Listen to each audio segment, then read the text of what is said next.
Greetings, everyone. Here we are already the end of January. Somehow we're already a month deep into the new year. It's a little weird.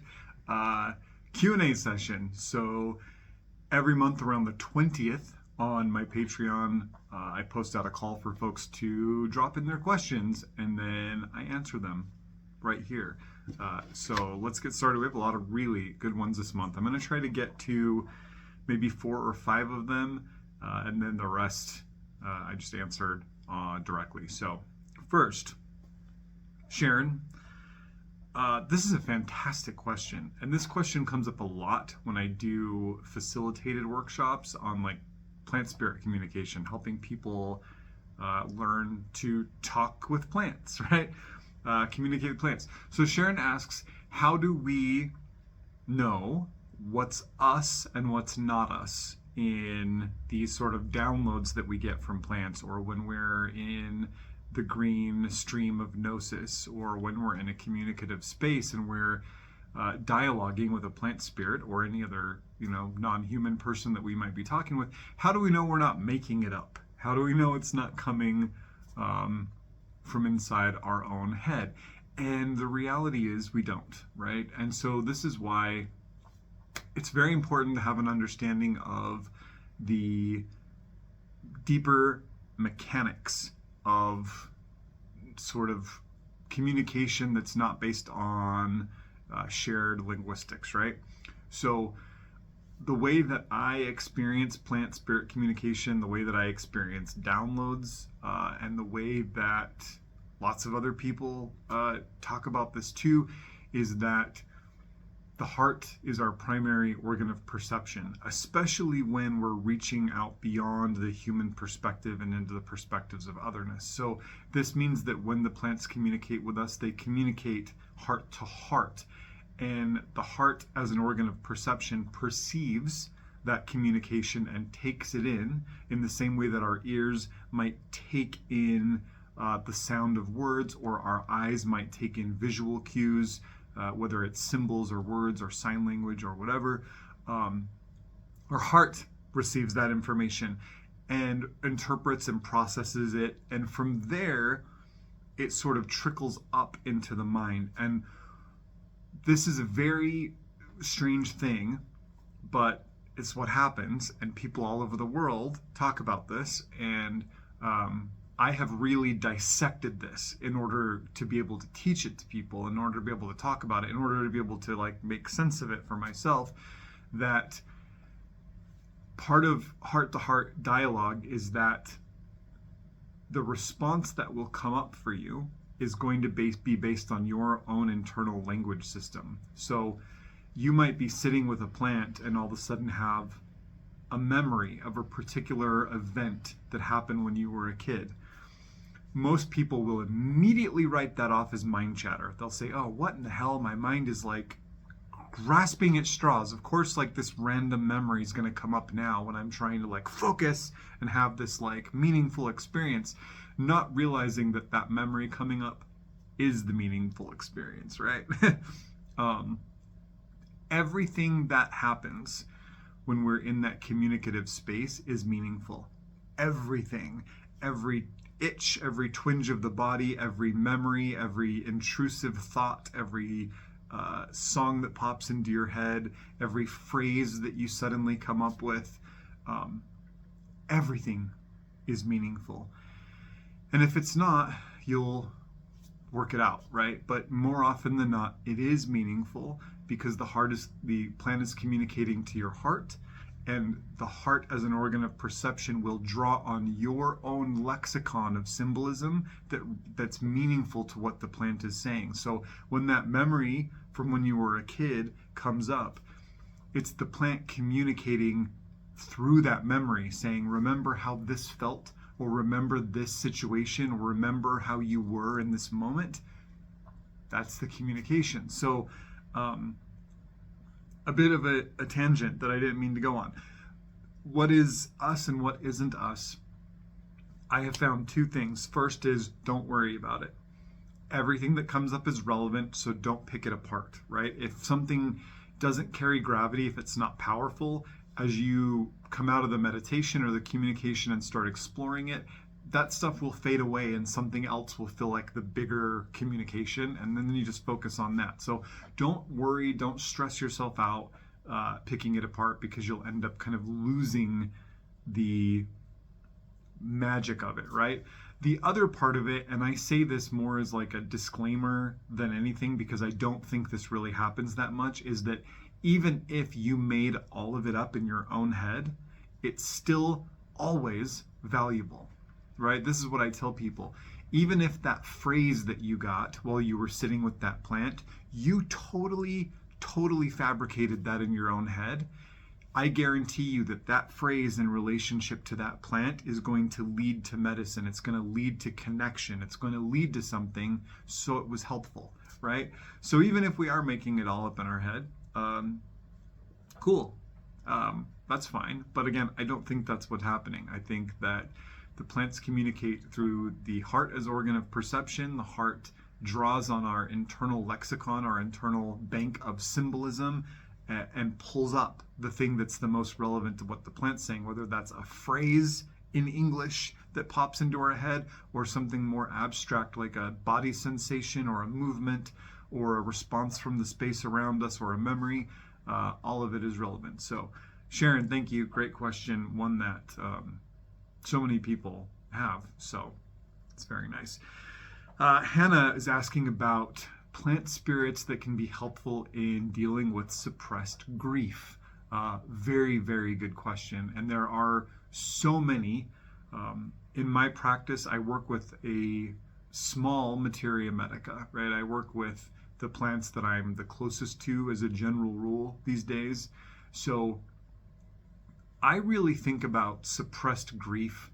And what I like to do with clients is guide them on a meditative, a visual journey inside of their body to try to find where that suppressed grief is. It's usually in the chest somewhere.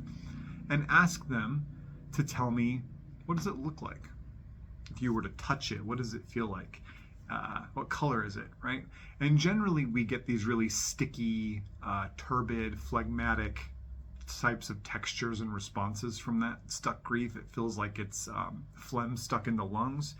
And again, grief oftentimes will settle into the lungs. So the first herb that I think about is mullein. Mullein, will go in and thin out that kind of gooey, stuck, heavy mucus. It will thin it out. It will support the lungs. It will cool the heat of grief out of the lungs, and it will allow us to cough it up, right? To express it, to move it out of the system so that it's not settling into our tissues. If it's somewhere else, if somebody's holding grief in the bowels, in the stomach, in the heart, in the jaw, we want to think about herbs that have an affinity with that part of the body. And we also want to think about herbs that have the ability to lighten or thin that stuckness or disperse it, right? So sometimes the response is, we want a warm aromatic herb because this grief feels like it's gone in and frozen somewhere. It feels frozen. So we want a warming herb that will go in and sort of melt that freezing energy and then disperse the stagnation. So we might be thinking about, spices like cardamom and clove and black pepper and ginger and cinnamon, right? Sometimes it may be really heart-centered grief and we're feeling it in the chest. And when we think about it, our chest tightens. And it's not so much that we can't breathe, that the diaphragm can't drop. It's that this upper chest just like seizes up. Then we might think about cardiovascular herbs that have the ability to soften and soothe. So we might think about rose or albizia or hawthorn, arjun. These plants that move into the heart center and usually cool. They usually cool the body. They take the heat out of the grief and they allow it to move. I think that Hannah bringing up this concept of like suppressed grief, meaning that some event happened that caused us grief, and instead of processing it fully, we sort of just held on to it. Like we pushed it down, or we locked it up somewhere, or we ignored it, and it's just kind of sitting back there. So when I work with these emotions, grief, loss, anger, resentment, trauma, like all these, sort of ethereal things that we can't point to where it hurts in the body, but it hurts.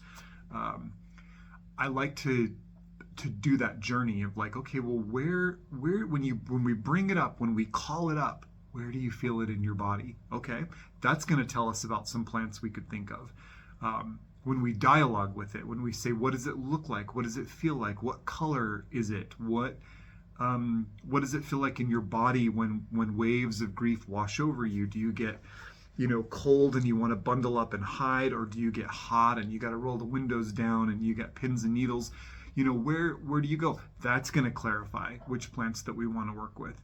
And, then we just think about those plants that give us comfort. So sometimes, that's about exploring the plant spirit allies that somebody's close to, even if they don't realize it, and bringing that plant in maybe in addition to other plants so that they have some familiarity. So it is complicated, but there is a path that you can take to get there. So hopefully that's healthy. But when in doubt, mullein is a fantastic and often overlooked ally for grief and loss, and softening and thinning and allowing us to get our breath back and process, right? Very important. Thank you for that question. Very good. Sarah asks how to take tinctures, because this is a really great one. There's so many differing opinions, right? Sarah mentions that like a lot of herbal remedies will say, put 2 dropperfuls of the tincture in warm water and drink that, right? So that's one way. And then you have the style of the herb nerd where we just put it in our mouth, right? Because we want to taste it. And I know that's not for everybody, especially with an alcohol tincture. Sometimes it's like a little intense. So there's nothing wrong with taking a tincture in water or some juice or adding it to your tea. I do that a lot for folks who don't like the alcohol for one reason or another, is put your tincture in hot tea, leave it sit for 5 or 10 minutes, and a lot of that alcohol will steam off, and then you can drink it. You're definitely getting the medicine. You're definitely getting the spiritual benefit of the plants. But if and when you are able to take that tincture neat, just take it under the tongue, put it on top of the tongue, and just sit with it. Sarah mentions full 30 seconds. I don't even think you need to do it that long, because it's, alcohol and water are both substances that will absorb through the mucosal lining of the mouth and the back of the throat and the stomach. So even if you swallow it quickly, it's still going to go systemic way faster than food, way faster than that, right? It's just going to pass through the tissue. Water and alcohol, 2 substances that can do that. So if you can put it in your mouth neat and sit with it, even just for a breath, feel that. Okay. Taste it, smell it, feel it influence the body, feel how your posture changes. Bring it in with a breath, an invitation, a prayer, an inhalation, right? And then you can swallow it and go on with your day. I have some classes and meditations on that here on the YouTube about following the medicine, like being present for that moment of introduction when we're bringing that medicine into our bodies, right? If you think about that, it's pretty intense. It's a pretty sacred moment. So in my opinion, the ideal is to take the tincture directly into the mouth, hold it for a breath or 2, swallow it, move on with your day. But if the taste is too strong, if it makes you sick, if whatever, do what you need to do to get the medicine. Sarah also brought up bitters, which is like brilliant, because a big part of the medicine of bitters actually is tasting the bitterness. And I would say that that's true too with some of our sweet tonic herbs, that in tasting that sweetness or in tasting that bitterness, it activates a process in the body that goes beyond what the herb is going to do as they move through the metabolic process. So, when I make bitters for people, I actually put them in a dropper bottle with a spray top, because I'm basically saying, you got to spray this onto your tongue, mist it onto the tongue. I want you to taste and lean into the bitterness. And it might be uncomfortable for the first few days, but what ends up happening is people end up falling in love with the bitter taste. They end up like getting all of the warm fuzzies that come with it. So that's another really good point, is that some herbs need to be tasted. That's where the magic is. That's where the medicine is. So excellent question, Sarah. Thank you. Donald asking about birch magic and medicine. We have weeping birch here where I live, and I haven't worked a ton with this tree. I definitely know herbalists, especially in the Northeast, who work with birch a lot more. My real only connection to birch is through the Ogham staves, and birch is the first, right? Birch is the first Ogham stave, and I think that's always what I think about with birch, is that it's one of the first trees to wake up in the spring, and in the Ogham, birch is the first and symbolizes awakening, new beginnings, fresh starts, waking up, right? So this is a tree that, at least from the perspective of Ogham and Ogham magic and Ogham meditation, is symbolic of the beginning. So we think about birch as a tree for spring, for starting new projects, for changing the way that you do things and starting something a new way. And also, there's some poetry. I'm not going to try to quote any of it because I will get it wrong. But there's some poetry around some of the Ogham fuse and birch, specifically about that color, that pale white, ghostly white color, reminding, like, it's really being alluded to, birch carrying a corpse, the color of a corpse, right? That pale pallor of a corpse. The illusion there is, even within death, there is the seed of new beginnings, right? Even within the coldness of winter, the coldness of death, the pallor of death, the whiteness of winter as the land is covered in snow, even within that part of the year, there is a seed of birch waiting to emerge anew in the spring. So birch is also then very much an ally for finding life concealed in death, and getting through rough spots, like reminding ourselves that no matter how hard things might be right now, there will be new growth, right? Something will come of this. And so it can be a really lovely tree ally to sit with in all kinds of different medicine to help us, get through moments of stagnation or coldness or death, or having to let go of something that we thought was the thing, only to realize that it was just a step getting towards that thing. So you can fall all the way down the rabbit hole with birch. I have time for one more, so I'm going to do one more. Paul was asking about taking tinctures for folks who don't want to work with alcohol. Maybe there's an allergy, maybe they are in recovery, and even the 35% alcohol that's in a tincture is just something they choose not to keep in their home. They don't want the taste in their mouth because it's got some, challenging associations for them. Totally understand that. You have options. First, Paul's real question was about sitting with the plant spirits, because I work with tinctures a lot, right? I like for you guys to take 2 or 3 drops of that tincture and get that big, strong hit, and then immediately be able to drop back into meditation and follow and listen to what happens as that medicine moves through your body. So a couple of suggestions that I had for that. One would be to make tea and to sip on tea as part of your plant spirit journey. So make the tea, let it get comfortable, and have that first big sip take the place of a tincture drop and do your meditation and then come out, and then you get to finish your cup of tea and kind of keep that moving. So tea, totally fine, right? And sometimes with tea, because it's water and not alcohol, you're actually going to get nuances and subtleties in the flavor and scent of the herbs that you might not get in a tincture. Honestly, the alcohol might cover up. Sometimes with tinctures, you put that tincture in your mouth and the alcohol hit is the biggest thing you get. And it's like, oh, is there anything else, right? So sometimes tea, for all of us, can be a nice foray into just experiencing the plant differently than in a tincture. The other option that I have, which would be a direct replacement for working with a tincture, is to do a glycerite, right? So a glycerite is the same idea. It's the herb extracted into the menstruum of vegetable glycerin. Glycerin is very, very sweet, sickly sweet for some people.